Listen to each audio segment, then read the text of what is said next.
Oui, bonjour à tous et merci d'être avec nous ce matin. Je suis Hervé Ribaud, directeur technique de l'activité micro-nano-électronique à Minalogic. Première chose, on va vérifier que vous m'entendez bien. Donc, si vous pouvez envoyer un petit message pour confirmer que vous m'entendez. Yes, c'est bon. Bon, parfait. Donc, je suis ce matin avec Christine Rousseau qui va m'aider à gérer vos questions à l'issue des présentations. Donc ce matin, on va parler de deux projets visant à structurer des filières, des projets plutôt ambitieux et plutôt atypiques. Donc on va prendre du temps puisque ce sont selon moi des projets relativement complexes à monter et vous verrez atypiques mais pour des raisons différentes. Donc on va démarrer par le projet PSPC national, donc projet de recherche structurant pour la compétitivité à l'échelle nationale. Donc j'en profite comme toujours pour vous rappeler la boîte à outils complète de Minalogic sur lequel on peut vous accompagner donc pour des montages au niveau régional, national, mais également européen, et que vos projets soient individuels, collaboratifs ou des projets de transfert technologique comme EasyTech.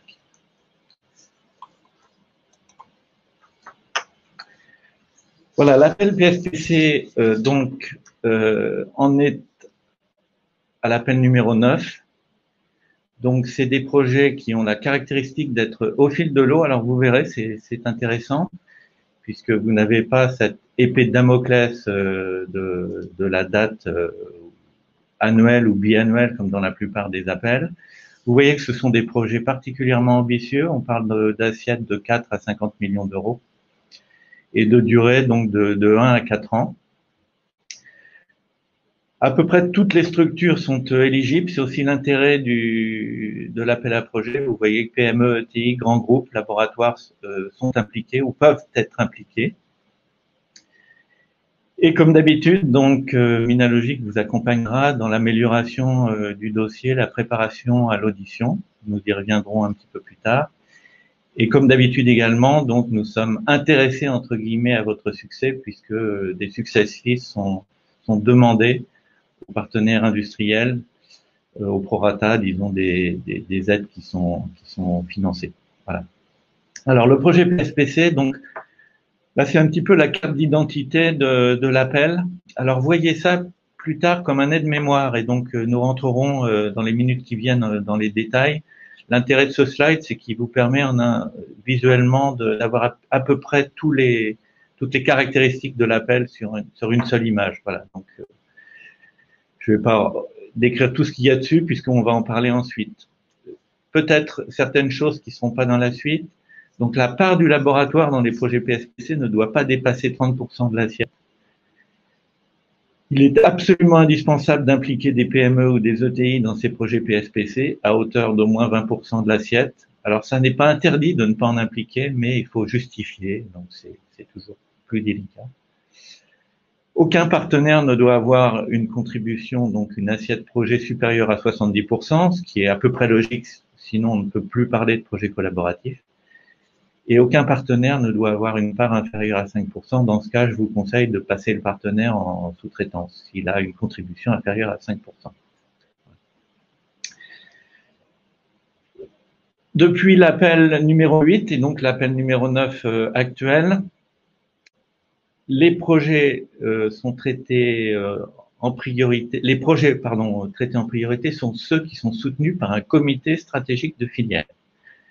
Donc, bien sûr, il y a le comité stratégique filière de l'électronique, mais n'oubliez pas qu'il y a 17 autres comités stratégiques filières, en particulier dans nos applications, qui sont l'automobile, l'aéronautique, la santé. Donc, dans certains cas, il peut être plus intelligent de demander un appui à un comité stratégique filière applicatif que au comité de filière de l'électronique. Voilà. Alors, un des points qui fait couler pas mal d'encre et utiliser beaucoup de salive, c'est le fait que dans le PSPC, on est aidé à hauteur environ d'un tiers en subvention et 2 tiers en avance remboursable. Ça, c'est très important. Pour les industriels, prenez vraiment ça comme un objectif. Vous bénéficierez d'une aide, mais avec ces taux. Donc relativement faible en subvention finalement et relativement important en avance remboursable, et on va expliquer un petit peu pourquoi. Par contre, pour les laboratoires, comme d'habitude, ce sera 100% des coûts marginaux ou 40% des coûts complets pour certains laboratoires qui fonctionnent en coût complet, comme le CEA. Alors, par nature, le PSPC est un projet très ambitieux. Vous avez vu les assiettes, 4 à 50 millions. Donc, qu'est-ce que ça veut dire? Inutile de présenter un projet au guichet PSPC s'il n'a pas un caractère stratégique à l'échelle nationale. On est bien dans un appel à projet national et avec des ventes, je dirais, à l'international. Effet diffusant au sein d'une filière, ça c'est le point commun des deux projets, des deux appels à projets dont nous allons parler aujourd'hui, c'est qu'il faut que le projet ait un impact structurant pour une filière. Alors la filière peut être très diverse, ça peut être une filière composante puissance, une filière IoT, mais voilà. Le porteur se positionne. Le porteur, vous verrez dans les deux projets qu'on va décrire également, il a une importance très particulière. Alors, parfois, on dit que dans le PSPC, on chasse en meute. Alors, je trouve que c'est un petit peu sanguinaire de chasser en meute, un petit peu primitif également. Je préfère l'image du chef d'orchestre, c'est-à-dire que le porteur, il travaille avec ses instrumentistes, donc ses partenaires, un petit peu comme un chef d'orchestre. C'est-à-dire qu'à la fois, il est exigeant, mais à la fois, il est soucieux des apports pour chaque partenaire, un petit peu comme un chef d'orchestre va s'assurer de bien mettre en valeur son instrumentiste par son soliste, dans l'intérêt de l'œuvre globale, collective. Et donc, il faut vraiment que le porteur se sente investi et responsable pour ses partenaires. Je le répète, la priorité est donnée aux projets soutenus par un comité stratégique de filière et nous intervenons, nous, labels, pour vérifier l'aspect collaboratif du projet. Voilà. Il est évident que pour une assiette de 4 à 50 millions, vous devez avoir pas mal d'innovations dans le projet, donc ça c'est clairement demandé, mais peut-être plus important encore, avoir un impact économique incontestable. Il faut que chaque partenaire du projet puisse justifier un retour sur investissement commercial. Et j'en rajoute une couche, il faut également que le retour sur investissement bénéficie à l'État investisseur, c'est-à-dire que BPI, qui va instruire le projet, va représenter l'État et l'État investit dans votre projet et attend un retour sur investissement. Et ça, c'est très caractéristique du PSPC et à prendre en compte dès le début. Donc BPI, plus que jamais, va intervenir comme une banque, c'est-à-dire vous prêtez de l'argent en subvention et en avance remboursable, surtout d'ailleurs, et en espérant un remboursement, voire vous verrez des intérêts. Et donc ça, c'est à bien prendre en compte dès le début, parce que c'est tout à fait spécifique. Voilà. Bon, bien sûr, comme souvent, il faut que le consortium ait une capacité indiscutable à porter le projet, surtout quand on parle de projets de plusieurs dizaines de millions. Également, vous sentez bien que de plus en plus, l'éco-conditionnalité prend de l'importance, c'est-à-dire la transition énergétique, tous les problèmes environnementaux. Il y a quelques années encore, c'était un petit peu la cerise sur le gâteau. Maintenant, on vous conseille de très soigneusement traiter cette partie d'éco-conditionnalité. D'ailleurs, ce qui est écrit dans le cahier des charges, c'est que vous pouvez passer d'un taux moyen à un taux maximum. Il y a 10 points de latitude de BPI pour vous aider. Hein. Donc 50% par exemple pour une PME peut passer à 60%. Et les critères pour passer de 50 à 60% ne sont pas chiffrés de manière très précise. Mais on vous donne des indications. Label d'un pôle de compétitivité, donc tant mieux pour Minalogic, mais également éco-conditionnalité et ambition et risque pris dans le projet, qui vont vous permettre également d'être un petit peu plus financé. Donc voilà. Alors, la méthodologie de montage. Alors, vous devez vous rappeler, dans le PSPC, tout est inversé. Donc, ça rime. Dans le PSPC, tout est inversé. C'est-à-dire que, habituellement, vous déposez un dossier écrit Word, et si tout se passe bien, vous passez le grand oral, l'audition. Dans le PSPC, tout est inversé. C'est-à-dire que vous faites l'audition d'abord. C'est l'audition devant le SGPI qui va vous donner le feu vert pour aller déposer un dossier écrit beaucoup plus détaillé. Donc ça, c'est très atypique. Alors, mon conseil. Bien sûr, nous sommes là, nous, Minalogic. Mais en l'occurrence, mon conseil, c'est de contacter très rapidement BPI France car l'intérêt du projet PSPC, c'est qu'il est accompagné dès le départ, donc bien en amont du dépôt du projet. Donc, s'il vous plaît, profitez-en. Profitez de l'accompagnement minalogique, mais profitez également de l'accompagnement de l'instructeur de BPI France. Le premier rendez-vous, dès que vous aurez quelques slides avec le consortium, les principaux membres du consortium, le sujet technique, un calendrier, un budget approximatif, prenez rendez-vous avec l'instructeur BPI. Alors, j'ai un petit peu fouillé un petit peu ce qui va avoir lieu pendant cette premier rendez-vous avec l'instructeur BPI. Donc, vous allez présenter votre projet. Mais en fait, l'instructeur BPI va beaucoup vous parler en finance, retour sur investissement pour l'État, beaucoup les aspects financiers. Et donc, à ce titre, il aimera bien, même pour ce premier rendez-vous, avoir non seulement le porteur, mais tous les partenaires industriels du projet. Sachant que les laboratoires, même s'ils sont obligatoires à terme, ne sont pas obligatoires lors de cette première réunion. Et ensuite, donc, votre objectif, c'est de préparer le plus soigneusement l'audition, selon le plan type qui est fourni en annexe 5 du cahier des charges et qu'on va survoler ici. Mais en fait, ce que vous devez juste vous rappeler, c'est que cette audition et l'annexe 5 du cahier des charges décrit de manière très précise ce qui est attendu pendant cette audition. Donc, vous êtes vraiment tenu par la main et vous verrez que ce que vous devez fournir est très précisément défini. Donc, pas besoin d'être créatif de ce côté-là. Soyez créatif sur les aspects, à la limite, marketing et technique, mais pas sur ce qui va y avoir dans l'audition, puisque BPI vous dit exactement ce qu'ils veulent.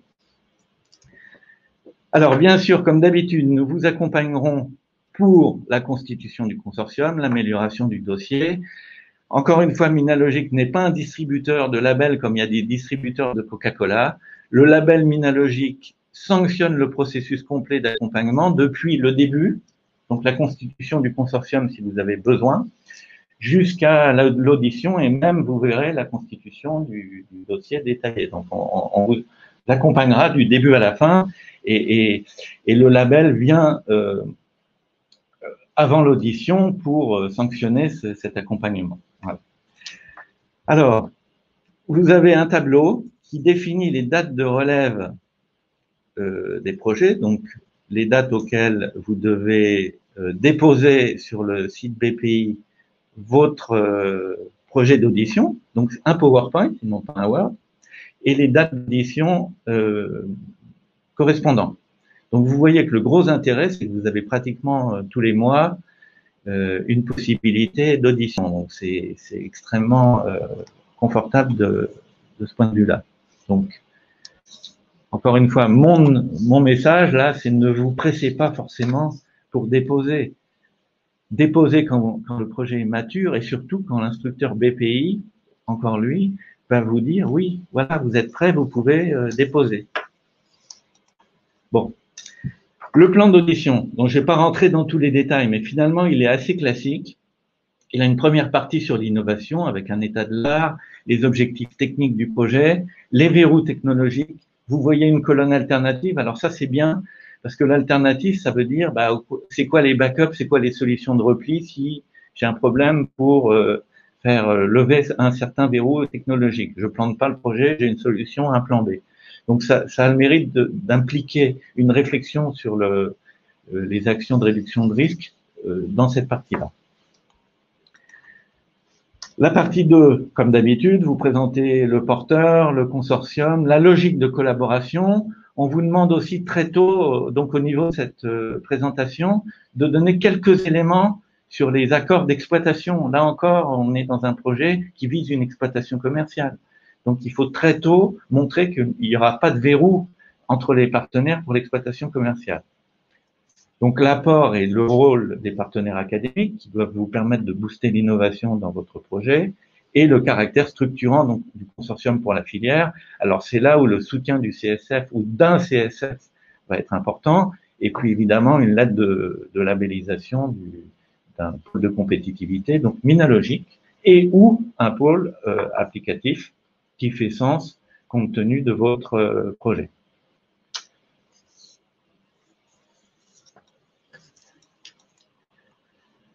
Partie 3, donc là c'est le plan de développement. Donc là encore, pas vraiment de surprise.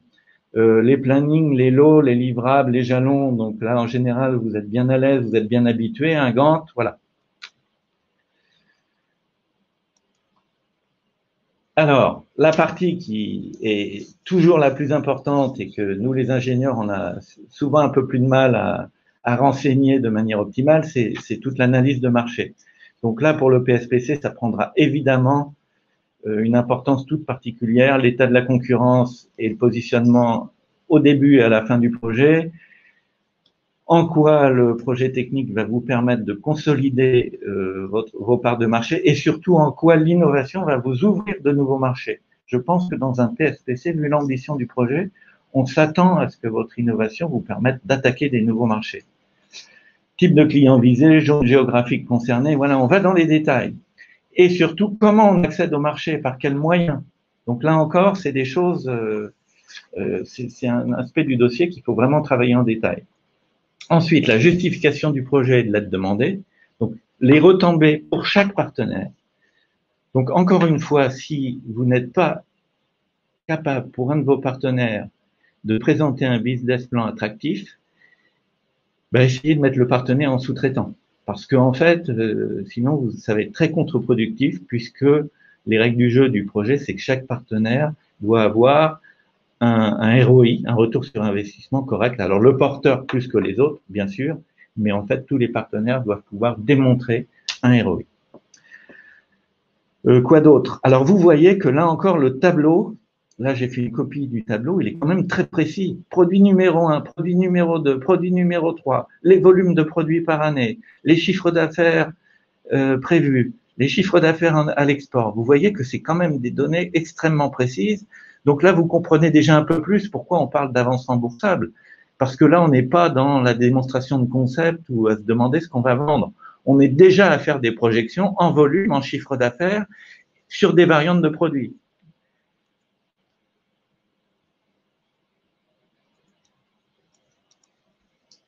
Alors, la suite du montage. Donc, suite à l'audition, donc dans le PSPC, tout est inversé. Donc, si vous passez votre audition avec succès, le comité de pilotage, SGPI, BPI, État, etc., va décider de vous laisser passer en instruction approfondie. Et là, vous allez encore avoir un travail de 2 mois avec BPI pour là faire le dossier Word qui, lui, va être un dossier complet et dans lequel vous allez encore plus rentrer dans les détails. Mais en fait, ce que BPI a souhaité faire, et l'État également, c'est en fait, par l'audition, on s'assure déjà que la plupart des risques sont levés avant d'aller dans le détail d'un dossier hyper détaillé qui va être encore plus complexe, qui va vous prendre 2 mois. Donc c'est ça un petit peu la logique du projet. Et là encore, c'est relativement atypique. Une fois que donc, sous un délai de 2 mois après l'audition, vous devrez déposer votre dossier, Word cette fois-ci, détaillé, vous aurez ensuite une décision définitive sous 3 mois. Alors, je reviens une fois de plus sur les modalités d'aide et de retour à l'État. L'État investit, il veut un retour. Voilà. Alors, je voulais déjà vous expliquer cette histoire de subvention et d'avance remboursable. En fait, le PSPC est toujours basé sur le même principe. Tout ce qui est recherche industrielle bénéficie de subventions, tout ce qui est du développement expérimental, donc avec des TRL relativement élevés, bénéficie d'avance remboursable. Voilà. Et vous avez bien compris que comme on parle d'exploitation commerciale de manière très forte dans le PSPC, même s'il y a toujours un aspect recherche et innovation un petit peu amont, donc on est majoritairement sur d'avance remboursable. Donc c'est ça la logique du projet. Alors, là où l'État va encore plus loin, c'est qu'il dit non seulement vous devez être capable de montrer que vous avez un retour sur investissement, vous, porteurs et partenaires du projet, mais vous devez être aussi capable de nous démontrer que nous, l'État, qui vous prêtons de l'argent, nous allons pouvoir avoir également un retour sur investissement. Alors ça, on n'est pas trop habitué, mais c'est le cas. Alors, le remboursement de l'avance remboursable, sur critères de succès technique, aura lieu en 3 à 5 ans. Donc là encore, l'État n'est pas là pour vous étrangler.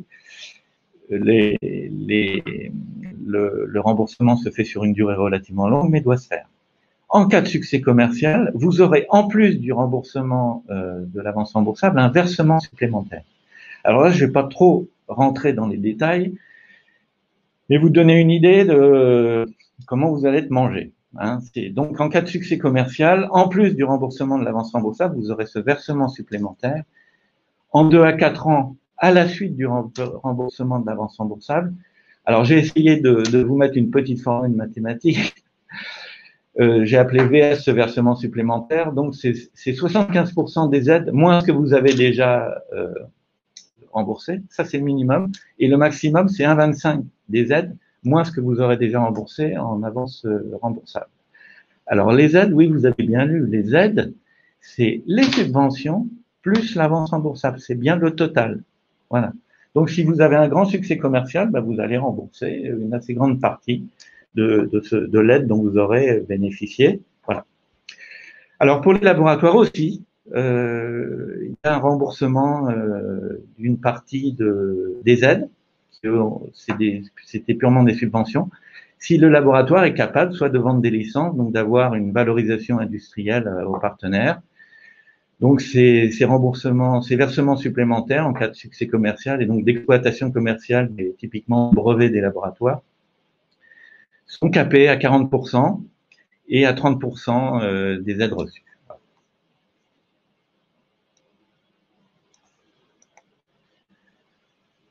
Alors, quelques spécificités pour ceux d'entre vous qui sont dans le secteur de la santé. Donc, on attend dans le PSPC un travail plus particulièrement sur l'outil industriel du territoire national. Il faut savoir que dans notre CSS Santé est particulièrement focalisé sur tout ce qui est amélioration des rendements pour la bioproduction. Donc, ça se reflète dans le cahier des charges.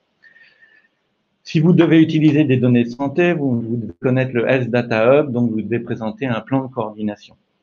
Les essais cliniques ne peuvent pas dépasser 30% du budget global du projet. Certaines essais cliniques dites de phase 3, puisqu'il y a phase 1, phase 2, phase 2B, phase 3, ne sont pas pris en compte, sauf, voilà, c'est écrit, développement de traitements antibiotiques ou d'intérêt dans la lutte contre les maladies rares et l'antibiorésistance. Et sachez qu'en tous les cas, les essais cliniques sont aidés seulement en avance remboursable et à 20%. Alors, je voulais aussi dire un mot du PSPC adossé à un projet Excel. Alors, ça c'est à peu près inutile pour cet appel puisque c'est à la limite déjà trop tard, mais je pense que ça changera pas beaucoup pour les années qui suivent. Pourquoi est-ce qu'on adosse parfois un PSPC à un projet européen Excel? C'est simplement parce que vous voulez pouvoir financer vos partenaires français. Donc l'Excel, s'il est accepté, va vous donner un financement européen, mais pas le financement français. Et donc, il va vous falloir monter en parallèle un projet PSPC pour avoir le financement de vos partenaires français du projet européen. Voilà. Donc, ça rajoute évidemment une complexité. Donc, sachez simplement qu'au moment où l'appel PSPC a été ouvert, vous aviez 25 jours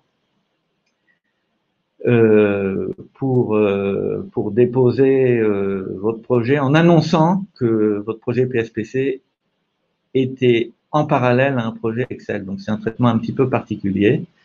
Et l'audition va avoir lieu aussi très rapidement, donc dans le mois qui suit le dépôt. Donc, vous aviez à peu près 25 jours pour réagir et prévenir BPI que votre PSPC était adossé à un Excel, et ensuite l'audition aura lieu dans le mois suivant. Donc, c'est un processus un peu accéléré pour coller au planning de l'Excel avec une project outline en général en mai et un dépôt définitif en septembre. Alors, à noter que les projets de l'appel RIA ne sont pas éligibles au financement par le PSPC, donc il faut avoir monté un projet Excel de type IA pour pouvoir adosser un PSPC. Un petit diablotin a mis en plus une condition de classement pour bénéficier du financement national de PSPC. Il faut que vos projets Excel soient classés dans les 5 premiers par les experts de la JU Excel. Alors ça, c'est pas forcément un cadeau. Hein. Et en plus, vous n'aurez le financement PSPC que si vous obtenez le financement européen. Bon, voilà, je crois que j'ai terminé pour ce premier guichet. Donc, si vous avez des questions, vous les mettez dans le chat. Moi, j'en avais juste une. Le premier rendez-vous avec l'instructeur BPI, s'il nous dit, s'il retoque le projet, on peut le représenter, comme c'est le premier step de la démarche, ou bien est-ce qu'il faut que le premier soit le bon? Alors, le premier rendez-vous BPI dont j'ai parlé, c'est un rendez-vous d'instruction. Donc lui, c'est un accompagnement réalisé par BPI. Il n'y aura pas de go-no-go à ce niveau-là. Le go-no-go, il est une fois qu'on a déposé le… Oui, ok. Mais si on y va, qu'on présente un projet et qu'il est un peu léger, il peut nous renvoyer, le retravailler et on recommence Ah bah le bien sûr, process. c'est ça l'objectif. C'est ça l'objectif, on Oui. est d'accord. C'est pas une fois une semaine. J'ai pas d'autres questions, donc si tu veux, Hervé, tu continues sur le PIA 3 et puis on prendra toutes les questions à la fin. Voilà, très bien. Donc maintenant, on va passer au projet dit PIA 3 régionalisé. Alors on dit filière, c'est son petit nom, mais le nom complet, c'est accompagnement et transformation des filières. Alors là encore, il y a cette notion de structuration filière comme dans le PSPC, mais on est moins dans les produits, dans les services, on est moins dans le quoi, quel produit, on est plutôt dans le comment. C'est-à-dire que ce PIA filière, il finance des moyens, des plateformes mutualisées pour en fait réaliser des produits ou voilà. Donc c'est quelque chose d'un petit peu particulier. Alors vous voyez que encore plusieurs appels sont à venir, donc 30 septembre 2020, 30 novembre 2020, 31 mars 2021.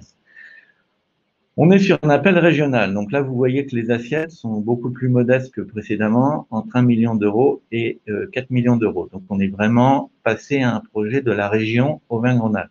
Alors sachez que ce PIA 3 régionalisé a son grand frère, qui est le PIA 3 national filière, mais que à ce jour, nous n'avons aucun appel à projet ouvert au niveau national. Alors, le projet national vous permet effectivement de passer à des projets de plus de 4 millions, mais pour l'instant, pas d'appel ouvert. Donc, aujourd'hui, on va parler de la version régionalisée, donc de 1 à 4 millions d'euros d'assiette. Alors, la grande particularité de ce projet, je savais même pas s'il fallait que je le place en collaboratif ou en individuel, parce que là encore, on a un projet très atypique. Le porteur du projet est l'unique bénéficiaire de l'aide. Alors, vous pourriez me dire, bah, Hervé, en fait, c'est de l'individuel puisque c'est un unique bénéficiaire. Bah oui, d'un certain point de vue, oui. Sauf que le porteur, un petit peu comme tout à l'heure, il est quand même toujours un chef d'orchestre et qui va s'entourer de partenaires. Là, autre point vraiment très atypique, bah, les partenaires, ils vont être un petit peu comme des sous-traitants pour le porteur chef d'orchestre. Ils vont lui fournir des devis et c'est le porteur qui va financer. Et finalement, les partenaires se retrouvent financés à 100% avec un porteur financé lui à 50%. Donc, ça met effectivement une grosse contrainte sur le porteur et ce qui fait que ce type de projet n'est évidemment pas monté de toutes les 5 secondes puisque il faut une très forte motivation et avoir un besoin très fort de structurer en fait une chaîne de sous-traitance autour du porteur. L'aide est de 50%. Et autre contrainte forte, la région et l'État vont vous aider pour mettre en route donc une plateforme mutualisée, mais il faut que vous soyez autofinancé sous 3 ans. Donc là, c'est également quelque chose d'assez difficile à faire.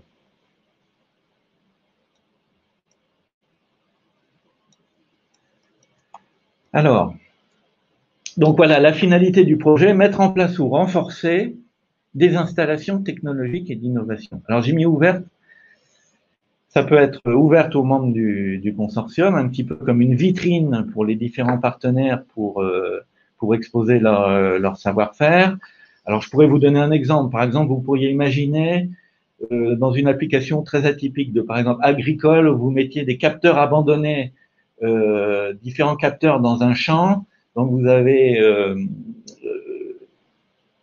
des capteurs, une analyse de données, peut-être de l'intelligence artificielle pour en fait comprendre tout ce à quoi le champ est soumis en termes d'environnement, de produits chimiques, de traitements pesticides, essayer d'optimiser par exemple ou de réduire au maximum la quantité de pesticides pour garantir une production optimale. Donc vous avez une application agricole, un champ, un fournisseur de capteurs, quelqu'un qui va analyser les données. Voilà. Et donc, ce champ, bah, ça peut être, par exemple, une installation pilote qui va permettre de convaincre tous les agriculteurs de la région que, bah, faut installer des capteurs abandonnés et faire cette analyse pour traiter au minimum les produits, par produits chimiques, les parcelles. Voilà. Donc ça, ce serait typiquement un PIA transformation des filières. Vous transformez la filière agricole, mais vous apportez de la technologie. Alors, soutenir des outils qui permettent aux entreprises grâce à l'association d'organismes de recherche, d'accélérer le développement de produits et de services innovants, ça c'est du classique. Renforcer la compétitivité des filières régionales, c'est du classique. J'ai essayé de créer un tableau parce que c'était un petit peu compliqué, il y avait beaucoup de sous-possibilités dans cet appel à projet pour essayer de clarifier. Alors, en colonne, vous voyez qu'il y a trois options possibles. Création d'installations partagées à TRL plutôt bas, 5 à 7. Mise en place d'unités industrielles, TRL 8 à 9, donc là on est vraiment dans des choses très proches de la production. Mise en place d'outils collaboratifs non technologiques, ça peut être un processus RH, ça peut être une base de données que vous avez intérêt à partager avec vos pairs, avec d'autres entreprises, pour, je sais pas, optimiser des appros, une supply chain, voilà. Ça peut être plein de choses, et là c'est non technologique en sens qu'il n'y a pas de hardware, mais ça peut être un logiciel, voire un processus. Alors, par contre, vous oubliez tous les autres projets d'innovation type produit, c'est juste pas le périmètre de cet appel. Alors là où c'est un petit peu compliqué aussi, c'est que dans le cahier des charges, on vous dit que vous pouvez, en parallèle de la mise en place d'installations partagées, amener ou non de la R&D. Alors la R&D, c'est quoi? C'est de la R&D, par exemple avec un laboratoire, pour vous aider à mettre en place cette plateforme. C'est pas de la R&D pour faire un nouveau produit, c'est de la R&D pour mettre en place l'installation partagée, et voilà. Alors, vous voyez donc que si vous créez une installation partagée bas TRL, vous pouvez, en même temps que vous allez financer l'installation, financer de la R&D classique. Par contre, si c'est de l'unité industrielle, vous êtes à plus haut TRL, donc pas de R&D. Alors j'ai mis sans R&D oui, avec R&D non. Si c'est une installation partagée bas TRL, là vous avez encore un choix de soit mettre de la R&D, soit de pas en mettre et de financer la R&D dans un autre, sous une autre forme. Voilà. Donc c'est pour ça que c'est un petit peu complexe. La mise en place d'outils collaboratifs non technologiques, pas de R&D a priori associé. Et vous oubliez encore une fois tout ce qui est développement de nouveaux produits. Là, il y a d'autres guichets, il y a le PIA Innovation, etc. Ça accélère, Hervé, en retard. Voilà. Alors, pour comprendre l'esprit, parce que donc c'est un projet un peu compliqué parce que vous pouvez présenter à la fois faire financer des équipements et faire financer de la R&D. Alors, la partie financement des équipements ou de plateformes, elle est adossée à un type d'aide particulier qui s'appelle l'aide en faveur des pôles d'innovation. Alors ça, c'était un petit peu une surprise pour moi parce que qu'est-ce que c'est un pôle d'innovation? Ça vous fait rigoler. Si vous lisez ce qui est écrit sur ce slide, ça décrit presque de manière excellente ce qu'est le pôle minologique.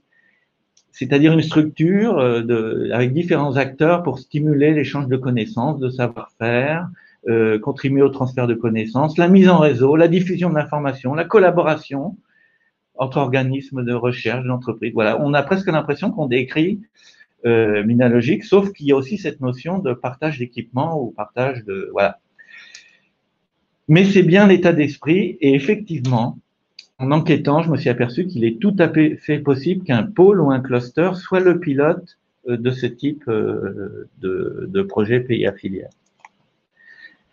Et donc, vous voyez les porteurs, ça peut être des PME, des ETI, des grands groupes, un GIE, un pôle de compétitivité, un cluster, un syndicat professionnel, donc voilà. J'ai une question là-dessus, est-ce qu'un labo peut être porteur? Alors, non. Sur le sujet. Okay. Non. Le porteur est unique. Alors, il doit évidemment avoir la capacité financière pour assurer le financement du projet, donc avoir les fonds propres suffisants. Là, on est sur la version régionale, donc les partenaires doivent être d'avoir une implantation sur le territoire régional. Les industriels sous-traitants, ils peuvent pas être d'autres régions. J'avais la question aussi. Alors, j'attends encore une réponse définitive, mais je pense que non. Ouais, c'est pas encore super. D'accord. Il faut s'inscrire dans les DOMEX de la région, ça c'est du classique. La composante structuration de la filière, j'espère que vous l'avez comprise. Maintenant, le caractère innovant, ça c'est un petit peu du classique. Le modèle économique, donc une plateforme viable à 3 ans, ça c'est pas un cadeau, c'est pas forcément facile à démontrer. Un budget de dépenses éligible de 1 million minimum à 4 millions et un autofinancement minimum de 50%. Et vous voyez que la part d'investissement en un an ne peut pas dépasser non plus 30%. Donc ça montre bien la vocation de l'appel. Là, on n'est pas là pour financer des amants, on est là pour financer des équipements.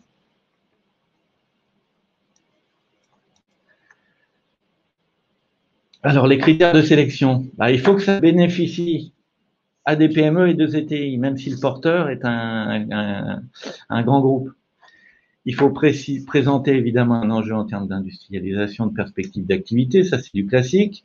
En fait, tout ce que j'ai mis en grisé, c'est relativement du classique. Ce que j'ai mis en gras, c'est ce qui est quand même très atypique. Diffusion des technologies et des savoir-faire, intégrer un caractère pédagogique, un caractère de formation au sein de la filière. Ah, il faut un peu évangéliser les clients de la plateforme et également ceux qui vont investir dans la plateforme. Le projet doit être pilote dans le domaine, un peu exemplaire, donc il ne faut pas que ce soit du tout venant, mais qu'il y ait vraiment une originalité pour changer les pratiques, comme par exemple convaincre des agriculteurs qu'en ayant ces capteurs abandonnés et une bonne analyse des données derrière, on va faire l'agriculture de manière différente, mais que ça vaut la peine. Un projet qui doit encourager la consolidation de la chaîne de sous-traitance et puis évidemment validation de l'aspect structurant d'une filière. Là, c'est pareil, je vous conseille d'avoir énormément de lettres de soutien, par même plusieurs pôles ou clusters dans la région. Nous, je pense que j'y reviendrai d'ailleurs un peu tout à l'heure. J'essaie d'accélérer. Alors, les dépenses éligibles, là, c'est un peu complexe parce que justement, il y a ces deux volets. Il y a les dépenses éligibles sur les aspects moyens mutualisés et les dépenses éligibles sur la partie R&D si vous incluez une partie R&D à votre projet. Alors, j'oublie celle-là parce qu'elle est relativement classique, il n'y a rien de spécial. Ce qui est intéressant dans la partie financement des moyens mutualisés, c'est que c'est un des seuls appels à projets que je connaisse où les investissements matériels sont pris en compte pour leur coût total à l'achat. Alors que d'habitude, c'est des amortissements sur une durée de projet. Voilà. Vous pouvez également financer des aménagements de locaux, de bâtiments pour mettre en place la plateforme, des sous-traitances internes et externes, acheter des brevets, etc., des prestations juridiques pour mettre en place la plateforme et des dépenses d'animation. Alors là, c'est rigolo parce qu'effectivement, ça fait penser à des dépenses d'un pôle, d'animation, dissémination de résultats, communication, marketing, déplacement, etc. Voilà. Alors, où est-ce que j'en suis? La nature des aides. Donc, l'aide couvre 50% de l'ensemble des dépenses éligibles. Et donc, 50% des dépenses sont dédiées à des dépenses d'investissement. Donc, vous voyez encore une fois la focalisation sur l'investissement. Là, le partage entre subventions et avances remboursables est beaucoup plus favorable, puisqu'on est à 75% en subvention et 25% en avance remboursable. Comme toujours, le pôle pourra vous accompagner dès le départ pour constituer le consortium et ensuite, pour améliorer le dossier, vous préparer à l'audition. Alors là, on revient dans un processus classique avec d'abord un dépôt de dossier et ensuite une audition, donc un grand oral. Comme humblement, il faut le dire, on a peu d'historique sur cet appel de projet. Donc, si vous avez un doute ou que nous avons un doute sur l'éligibilité, on pourra essayer d'organiser très en amont du dépôt, une présentation, une pré-présentation du projet avec la région et BPI pour valider que vous rentrez dans le cahier des charges. Parce que vous l'avez quand même noté, c'est un projet très atypique et je vous conseille avant de dépenser beaucoup d'énergie, de bien vérifier l'éligibilité. J'insisterai également sur un projet comme ça où vous devez vraiment dire OK, on va faire une plateforme pilote pour développer une filière au niveau des participants, mais également pour les futurs clients. Eh bien, dotez-vous d'un maximum de lettres de soutien, d'acteurs reconnus de cette filière et qui vont être potentiellement des clients de la plateforme ou des moyens mutualisés. Voilà, le calendrier prévisionnel, j'en ai parlé. Les modalités d'instruction, c'est bien BPI qui instruit comme d'habitude le dossier, même si c'est un projet régional. Et le comité de sélection, il y a un représentant de l'État, de la région et de BPI, mais la décision se fait par consensus entre l'État et la région. Vous avez le lien de l'appel en ligne et une boîte à lettres un peu générique pour poser vos questions, mais vous pouvez aussi passer par votre pôle préféré. Je crois que le petit camembert, en fait, il apporte pas grand-chose de plus par rapport à ce que j'ai déjà dit, si ce n'est que comme pour tous les dépôts, faites attention aux annexes financières, aux papiers administratifs, qui souvent sont un peu plus compliqués qu'on attend et qui posent des problèmes de dernière minute. Voilà, je crois que j'ai terminé. Voilà, et comme d'habitude, donc suivant vos thématiques, donc vous avez vos 4 directeurs techniques favoris, Corinne Pasquier sur les aspects plutôt photoniques et optiques, David Gannet-Régnier sur les aspects contenu-usage, moi-même pour tout ce qui concerne l'électronique et Philippe Vizorek pour les aspects logiciels. et voilà. Alors, j'ai des questions. J'ai une question sur le délai d'instruction. Tu as une idée?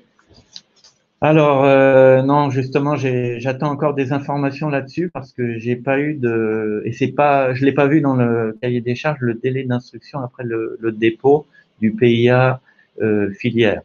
Donc, en général, l'État essaie de répondre, enfin, la région essaie de répondre assez vite, mais je vois que là, sur les R&D boosters, on a quand même une durée relativement significative. C'est quoi? C'est 3 mois, 6 non, mois? c'est plutôt 6 mois finalement Plutôt 6 au mois? total. D'accord. Donc, je reviendrai vers vous avec cette information. D'accord. Est-ce que tu as un exemple de projet qui a été retenu, à part les capteurs dans les champs, qui sont pas un vrai projet? Alors, il y a eu aussi un projet, mais qui n'était pas passé par Minalogic. Alors, je dirais que nous, Minalogic, nous n'avons pas à ce jour accompagné jusqu'au bout un de ces projets, mais on aimerait bien le faire. Par contre, j'ai entendu parler d'un projet autour de la robotique, c'est-à-dire une espèce de ligne de fabrication robotisée où le fabricant de robots avait mis à disposition ses robots pour l'adapter à un fabricant, à une fabrication spécifique. Et voilà, donc ça avait été un des exemples, plutôt industrie du futur en fait. Alors après, on a une question qui est un peu plus compliquée, c'est pour bien comprendre. Imaginons un projet dont l'assiette est de 1000, dont 200 pour les partenaires sous-traitants. Le porteur va recevoir 500 et devra verser 200 à ses partenaires. Il ne lui restera que 300. Est-ce que c'est bien ça le calcul? Alors, j'ai pas compris là. Vas-y. Tu sais, quand tu as expliqué au début qu'il y en a un qui est porteur et qui reçoit des subventions, mais qu'après il dispatche avec les autres, tu sais, Oui. là, ton moyen de financement. Donc, imaginons un projet dont l'assiette est de 1000. Oui. Il y en a 200 qui vont pour les partenaires sous-traitants. Oui.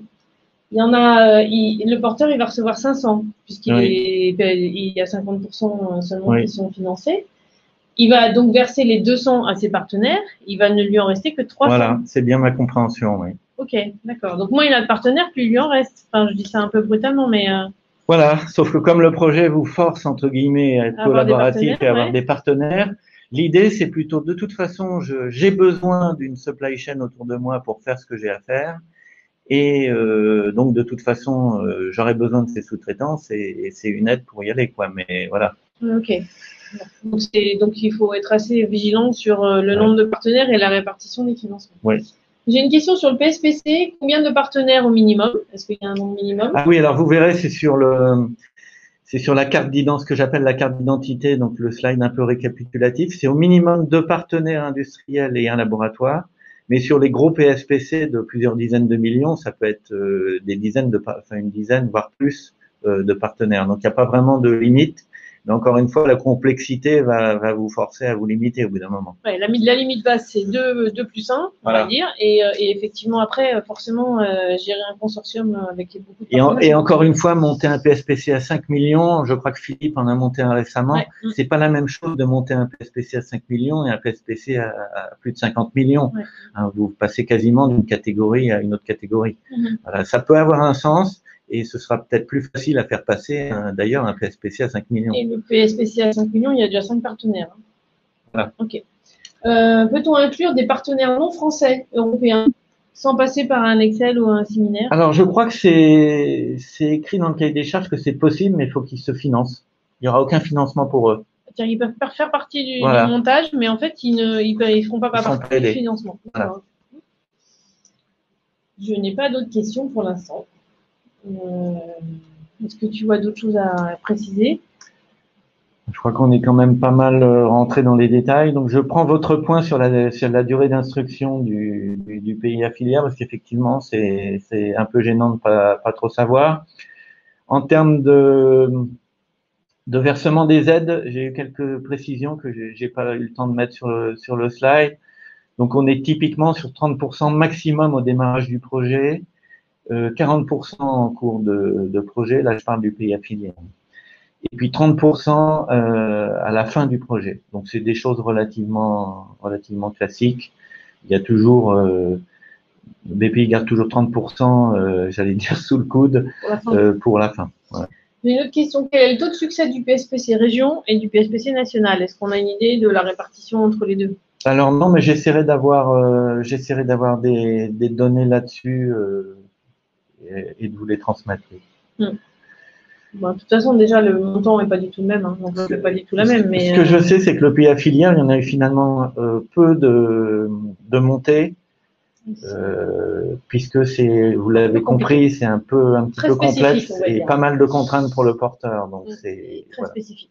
Par contre, je pense que ceux qui les ont montés, je pense que les taux étaient pas mauvais, hein, mais voilà, c'est difficile de rentrer dans le cahier des charges. Et sur PSPC, tu n'as pas de vision entre le national et le régional Non, mais je pense qu'on a de l'historique, donc là, je pourrais essayer de vous trouver la réponse. D'accord.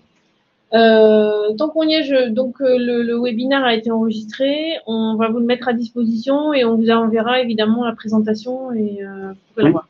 Voilà. Si on n'a plus de questions, on va très bien libérer tout le monde. Donc, finalement, on est rentré dans les temps. Attends, j'ai quelqu'un qui écrit. Ah, merci beaucoup. Bon, merci à vous. Et n'hésitez pas à revenir vers nous avec vos propositions de projet, bien sûr. Bonne journée à tous. À bientôt.